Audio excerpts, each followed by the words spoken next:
salah satu keistimewaan Ramadan adalah karena di dalamnya terdapat satu malam yang mempunyai bobot khairun min alfi syahrin. Satu malam tetapi lebih baik daripada 1000 bulan. Kita sebut itu sebagai Lailatul Qadar. Kapan sih Lailatul Qadar itu? Dan bagaimana kita harus menyikapinya? Sepakat sebagian besar para ulama berdasarkan riwayat dari hadis bahwa Lailatul Qadar itu jatuh pada malam-malam ganjil, salah satu dari malam-malam ganjil di 10 yang akhir dari bulan Ramadan. Bisa dia tanggal 21, 23, 25, 27, 29 di malam-malam ganjil dari 10 yang akhir. Inilah rahasia kenapa baginda Rasul kalau sudah masuk 10 yang akhir dari Ramadan, hamparkan, sing-singkan lengan baju, hamparkan sajadah, dan lebih banyak di masjid ketimbang di rumah. Ini bedanya baginda Rasul dengan kita. Kita sudah memasuki 10 yang akhir, gulung sajadah. Tengok 10 yang akhir, barisan tarawih di masjid mulai mengalami kemajuan. Orangnya makin susut. Sudah berpikir mudik, sudah berpikir beli pakaian baru, sepatu baru, baju buat anak, oleh-oleh buat orang tua, sehingga konsentrasi ibadah buyar. 10 yang akhir Rasulullah sing-singkan lengan baju, hamparkan sajadah, lebih banyak di masjid ketimbang di rumah. Nah, mereka tentu yang ingin mendapatkan Lailatul Qadar, menemukan Lailatul Qadar, harus sudah berniat dan berjaga-jaga sejak awal Ramadan. Jadi tidak bisa pakai ilmu untung-untungan. 20 Ramadan tidak tarawih, 21 berangkat ke masjid, 22 libur lagi, 23 masuk. Kenapa? Wah, ini malam ganjil. Tidak seperti itu moralitasnya. Dia berjaga-jaga sejak awal Ramadan untuk mendapatkan Lailatul Qadar ini.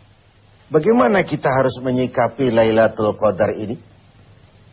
Tentu kita harus melihatnya dari sisi betapa rahman dan rahimnya Allah itu. Maha kasih, maha penyayang, maha pengampun, maha menerima taubat. Umat-umat terdahulu sebelum kita diberikan umur yang relatif panjang. Nabi Adam 2000 tahun. Nabi Nuh 950 tahun. Rata-rata umatnya ya sekian itu umurnya. Jadi secara hitung dagang, kalau 300 tahun mereka bergelimang dosa, kan masih punya stok 400 tahun untuk bertaubat. Umpama hitung-hitungannya harus begitu. Kita umat Nabi Muhammad ini, umat terakhir ini, diberikan umur yang relatif pendek. Bahkan kalau mencontoh kepada Rasul, 63 tahun beliau wafat meninggalkan kita semua. 63 tahun. Taruhlah kita seperti itu. Kalau 40 tahun kita bergelimang dosa, sisa umur cuma 33 tahun, ditebus dengan taubat seperti itu, kan belum seimbang neracanya. Apa dosa lalu harus tidak terampuni? Apa tidak ada peluang untuk melakukan pemutihan terhadap seluruh kesalahan yang pernah kita lakukan? Dari sisi inilah kita melihat makna Lailatul Qadar. Allah yang maha pengasih, Allah yang maha penyayang, seakan tidak langsung saja bilang, "Hei umat Islam, sekalipun umurmu relatif pendek, kau jangan pesimis, kau jangan skeptis. Sekalipun begitu banyak kesalahan kau lakukan, dosa kau tumpuk, dan umurmu relatif pendek, jangan sedih. Aku berikan kepadamu waktu dan tempat yang punya nilai spesifik. Waktu dan tempat yang punya nilai istimewa. Tugasmu memanfaatkan peluang yang diberikan itu. Itu sebabnya ada penggandaan nilai pahala. Solat berjamaah pahalanya 27 kali lipat daripada solat sendiri. Beribadah di hari Jumat mendapat tambahan pahala. Solat di Masjidil Haram di Mekah 100.000 kali pahalanya ketimbang di masjid-masjid biasa. Itu tidak lalu berarti sudah solat di sana lalu berhenti lagi solat di mana-mana karena merasa sudah banyak stok, sudah punya banyak devisa. Bukan itu pengertiannya.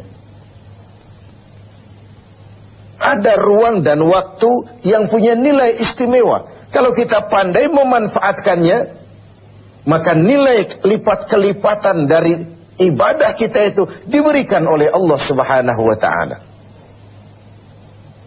Itulah sebabnya Allah menyediakan ada bulan istimewa Ramadan, ada hari istimewa Jumat, ada waktu istimewa sepertiga malam yang akhir, ada tempat istimewa Arafah, Mina, Multazam, Raudhah, Zamzam.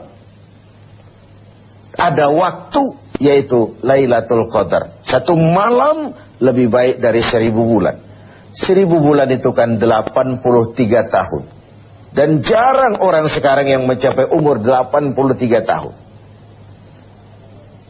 Yang kedua, kita harus melihat Lailatul Qadar ini dari perspektif kita sebagai manusia.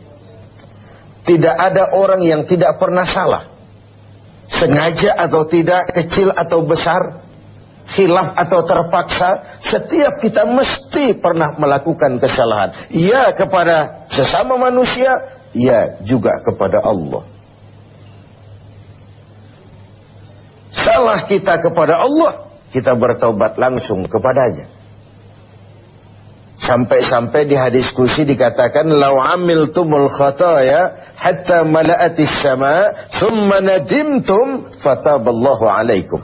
Kalaupun kamu berbuat dosa, penuh langit dengan dosamu, kemudian kamu menyesal, bertaubat, Allah pasti akan menerima taubat kamu. Lalu bagaimana sih taubat yang sebenarnya itu? Kata para ulama, taubat yang sebenarnya itu pertama, meninggalkan perbuatan jahat.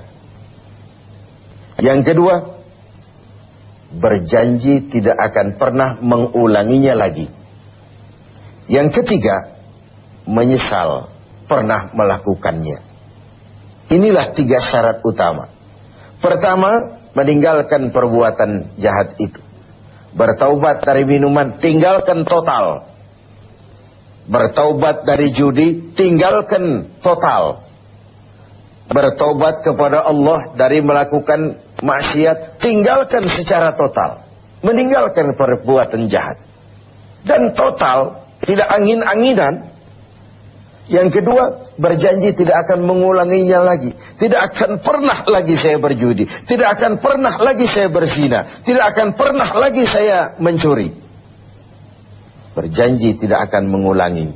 Dan yang ketiga, menyesal telah pernah melakukan itu. Bukankah kadang-kadang kita berkata, saya sekarang sudah tua, dulu waktu muda saya sudah puas.